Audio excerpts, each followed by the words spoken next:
40357, message and data rates may apply. As Seltzer quickly scrambles to mark the time and get the audio. I already got it. No scrambling. For drop that was of the easy. week. We're good. By the way, someone said earlier today that there's some audio you had to cut, James. You cut that one? Of me? No, of me. Oh, yeah, I did actually. Listen, what's up, y'all? Back again here. I'm going to do my preview for Eagles Dallas week, which is normally like the most eagerly anticipated week for the season. Usually, this year, I guess it still is, comparatively speaking, but really, it just doesn't have the same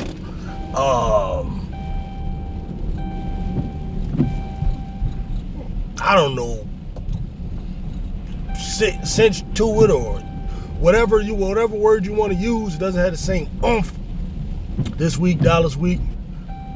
You know what I mean?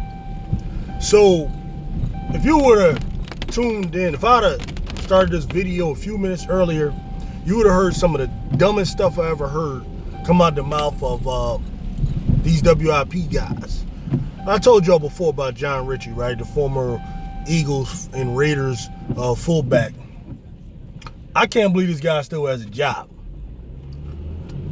That's how horrible his takes are. And that's how incredibly stupid he is when it comes to discussing football. He played football, but he has some of the worst, most retarded takes ever. Like, for example, because the Eagles are likely going to start Jason Peters, who just got healthy at left tackle this week, this dude believes that Doug Peterson has no power over the team. He believes Jason Peters, this stupid motherfucker said that he believes Jason Peters has the most power in the organization. Then number 2 is the owner. Then number 3 is Howie Roseman. Then it's Doug. When it comes to deciding like who plays game day. That's what he said. I don't know what it is about this ball, but like, he pretends like he really cares about the team and all that, but he clearly doesn't. Like, let's just keep it bean. Let's keep it a bean. The NFL has been in existence for about 100 years. Just NFL football, period. National Football League been in existence for about over 100 years. Matter of fact, last year was the 100th year, right? Super Bowl, period, has been around 55 years since they've been calling it the Super Bowl. So before then, it was called the NFL Championship. Throughout that whole era of 100 years, the Philadelphia Eagles won, I believe, 3 NFL championships, 1 Super Bowl. All right, 3 NFL championships, 1 Super Bowl since the inception of the National Football League as a community. So people like to throw out the championships and all that, like it don't matter and all that when we discuss it. And whatever, for the sake of this conversation, we're going to do that. So that means in 55 years, the Philadelphia Eagles won 1 motherfucking Super Bowl. So that means, and there's been many, many years. And every year, the fans are hyped. We're excited. We want to win, this and that. We get to the championship games. We get to the playoffs. We don't make the playoffs. Whatever happens. In only 1 season in 55 years did we actually do it. This motherfucker makes it his business to take the one damn organization, the one GM and the one coach who won us a Super Bowl and decides to make him his target of his ire. And people still fuck with John Ritchie. Like, if you out of all the years where we just haven't won anything, you're going to make your focus of your ire the one coach and the one GM that actually won the Super Bowl. How stupid is that? You're not going to give it no benefit of the doubt. You're not going to talk as if, these guys have legitimate excuses like the most injuries in the league. None of that stuff is going to matter. The only thing that matters to you is just, they won 13 games that year, and ever since then they haven't won 13 games. Well, dickhead, after the 13-game season in the 2018, Carson Wentz was out. No Carson Wentz. Who's your quarterback? You had Nick Foles, When Carson Wentz does come in, he's still suffering from injuries. Alshon Jeffrey hurt most of the year. The dude you put in to replace, the dude that you got to replace Torrey Smith, Mike Wallace, out for the year. He was out before we even got to week 1. Both running backs was out. LeGarrette Blount. Now, you can make the argument that the Eagles could have re-signed Garrett Blount. You could do that. Jay Ajayi was done. So, it wasn't the same team. Somehow, though, the team still made the playoffs. So, the story is, okay, Eagles came back. They suffered from the Super Bowl hangover, blah, blah, blah. Carson Wentz wasn't ready to play, blah, blah, blah. So we sat him down eventually, but the team overcame it and got to the playoffs. This motherfucker won't give Doug no credit for the overcoming part. He just blame him just for the team going down. He don't give a damn if it's injuries or whatever. That's a person with an agenda, and that's a person with half a brain.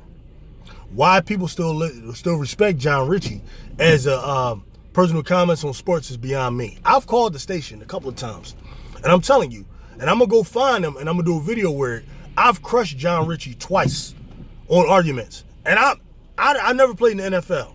I've never been a beat writer for the Inquirer, Philadelphia Daily News, none of that stuff. But I just use basic common sense, and I mangled him right there on the station, and I'm gonna prove it, right? Because when I call up there, I usually say Will from Germantown, right? But I'm gonna start calling up as Fulan Speaks. That's what I'm gonna start doing, right? Because that might actually blow my channel up a little bit, right? So that's what I'm gonna start doing. Anyway, Eagles Cowboys, what we got going on here? Eagles better win this damn motherfucking game. They better win it. Because the Dallas Cowboys right now are in shambles and everything. However, I'm going to tell you like this. I'm not going to take them completely lightly. I'm not going to take them lightly for a number of reasons. Number one, they playing against us. And I don't care how much they front or whatever. We are just as hated by them as they are by us. Actually, one of their stations down there, their flagship station in Dallas, do you know they tune in to the Angelo Cataldi show every morning, especially after Eagles loss. And they just want to hear our anguish, how angry we are and how sad we are. They love it, all right? Dallas, especially people really in Dallas. I don't know about Cowboys fans in California and Denver and all that. I'm talking about Dallas Cowboy fans in Austin, Texas, and Dallas, Texas, and all that surrounding area, whatever, the area where people really Dallas Cowboy fans, they cannot stand the Eagles, just like we can't stand them. Believe that. And if they tell you something other than that, they lying. All right?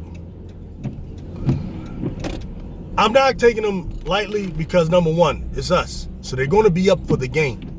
They're going to be up for the Eagles. Believe that. Secondly, they're only a half a game out of first place. All right, so they're realizing that they can still win this division. Because of that, I don't buy into the narrative that the Dallas Cowboys have given up, that they've quit, or any of that. Maybe some of their fans have. A lot of the YouTubers, them dudes is chumps. You know what I mean? When the Cowboys is winning and doing this, you'll see them making videos every day. You know what I mean? The boy 1980 used to pump out videos every day last year, right? When the Cowboys doing good. Cowboys is losing, they just knocked the fight out of them. And I don't blame them. You know, I don't blame them. I understand that. You know what I mean? You getting disappointed every week, and, you know, I get it. Right? But this is what they're doing. So maybe some of the fans have given up. But the actual team itself, those guys in that locker room, they're not giving up. And the proof of that is the way they're letting certain guys go. They let Everson Griffin go. They let some other guys go. I forget all their names, right? But that shows the Dallas Cowboys leadership, Jerry Jones, Stephen Jones, and whoever, they are identifying who the problems are or who they believe the problem guys are in the locker room, especially those guys that have Xavier Woods type attitudes where, you know, we ain't going 100% every play and all that kind of stuff. They've identified those types of guys. And they have removed some of those guys. Watch out for that, because you'll be surprised at how much just a change of attitude, a change of perspective can do for a football team. So I'm not taking them lightly. And just think about it. They're doing this before they play us. They know how important this game is, right? This game is going to tell them the worth of their season. All right, this game here. So these guys are going to show up. Now, the other issue, though, is they may show up but still not be able to beat us depending on who's going to be playing quarterback, right? I don't buy into this idea that Andy Dalton is just complete trash. No, he's the Andy Dalton from Cincinnati. And if he's able to get some time on the offensive line with the line, and if Ezekiel Elliott is able to get some sort of a good blocking scheme going with the offensive line, they can be formidable and they could beat us, right? Remember, we only won 2 damn games and we got a tie, right? So we got 2.5, right? So I'm not buying this idea that the Dallas Cowboys have quit and we're just going to jump on them and just get them out of here. I'm not buying into that. They're trying to remove bad apples, and they're trying to see where they are this season, okay? With this particular game. Believe that. They know it's Sunday night, everybody's watching, right? So this game is very important to them. So they're going to come hard. So that means what we got to do, the Philadelphia Eagles, is we got to understand that we got to be prepared. And remember, we're still dealing with injuries. The good thing is we got Carson Wentz. We have our quarterback, right? Our offensive line is still kind of in shambles. Like as I mentioned earlier, the stuff stupid ass Richie was talking about is Jason Peters is going to start at left tackle. The main reason Jason Peters is going to start at left tackle is because Lane Johnson is going to be out, unfortunately. You know Lane wants to go, but look, let Lane just rest, man. Let Lane get this week, and we got a bye week next week, and then an extra week. So that way, Lane Johnson can be Lane Johnson when he comes back, and we had to play, I believe it's the Browns, right? So let him target that. What we do have going on, though, is Jalen Rhaegar. I believe is going to play. So that's good. We need to see that young ball since Deshaun looks like he out for the year, man. Oh! But Jalen Rhaegar is coming back. We got Travis Fulgham looking good. I want to continue to see his development. Dallas Goedert is a good chance. I don't know if Goedert's going to play this week, but we should be at least seeing Dallas Goedert back after the bye.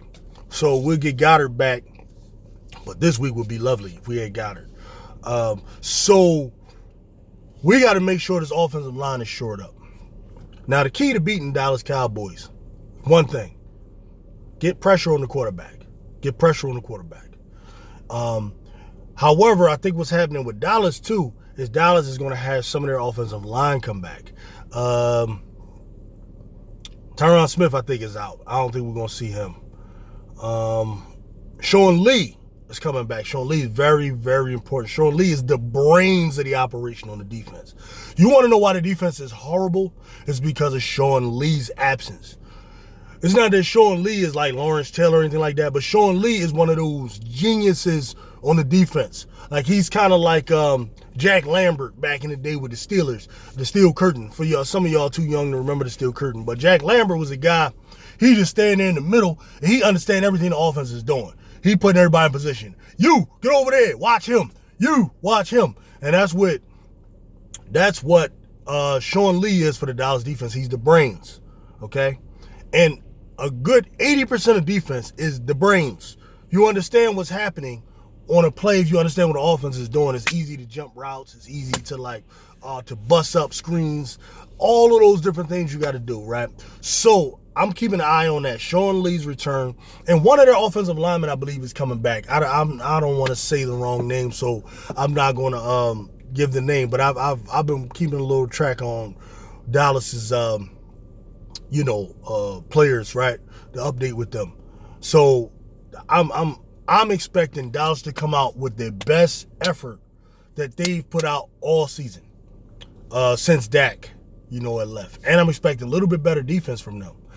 However, their cornerbacks, they got the young boy Diggs. Diggs just got that thing McLaurin did to him last week was ugly. And I don't know about his speed. Now, he might be a guy with decent technique, but he's not his speed. He's not on Byron Jones level right now, right?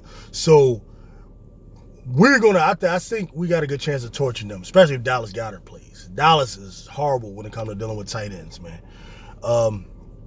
And in the running game, I wish Miles was playing, man. If Miles was playing, for me, it'd be an easy victory, honestly. I don't think they got an answer for Miles.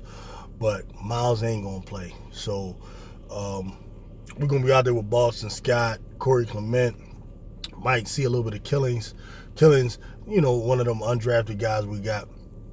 Or late rounds, So we're going to see, man. It's going to be a nice little game. Sunday night, we're going to clash.